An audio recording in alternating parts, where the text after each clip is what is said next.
అంటే ఏ కార్యక్రమానికైనా చిన్న కార్యక్రమం అంటే ఆయన ముందు కర్తవ్యంగా ఎస్ఎఫ్ఐలో ఉండేవాళ్ళని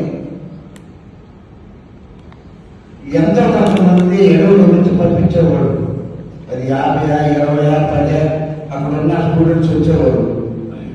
మీ జిల్లా కార్యక్రమంలో పోయేటప్పుడు ఆ రోజు వచ్చి అందరూ వెళ్తున్నాము మన జనాలు మరి నాకు అర్జెంట్ పని ఉందిరా, నేను ఆడుతున్నాను, పిల్లకాయ జాగ్రత్త, కొన్ని ఏరియాలు తీసుకుని చూపించాలి అని అన్నాడు. అన్నాడు నేను చూసుకుంటాను, ఇందులో పార్టీ అడిగి అక్కడ ఏముంది ఎప్పుడు చూస్తామని చెప్పాను. సరే దాని పోయాక చూపించే పరిస్థితి కాదు, పోలీసులు కాల్పుని వ్యాపారం ఇది కూడా జరుగుతున్న తీసుకొచ్చుకోవడం.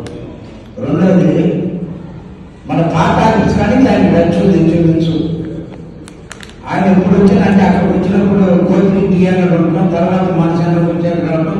మీకు ఎప్పుడు ఎక్కడ ఏ పని మీద వచ్చినా మరి ఎస్ఎఫ్ఐ ఆఫీస్ పైన మీద ఉంటాం కావచ్చు, ఉన్నారు కావచ్చు, ఆ సెంటర్కి వచ్చి ఒక ఆధార బాగుపడికి వచ్చి అది మాట్లాడితే టీ తాగి పాత విషయాలు మాట్లాడుకొని టౌన్లో అనేక పని మీద వచ్చినా ఖచ్చితంగా మనం సిపిఎం మార్కెట్ సెంటర్కి వచ్చి పోయేవాడు.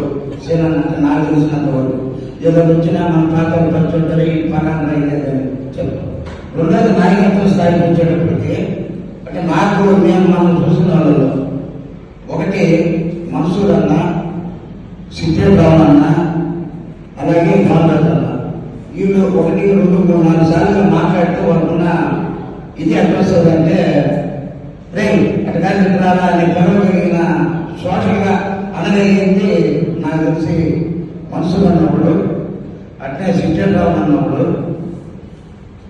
మన భారత్ అన్న. అదే ఇదిగా మన మాతృసేనను కూడా ఆ పార్టీలో అయితే 1, 2, 3, 4 సార్లు మాట్లాడాక ఆ యొక్క ఇది ఆయనకి ఒక సోషల్గా ముందు నడిపే విధంగా సేనన్న ఉండేవాడు.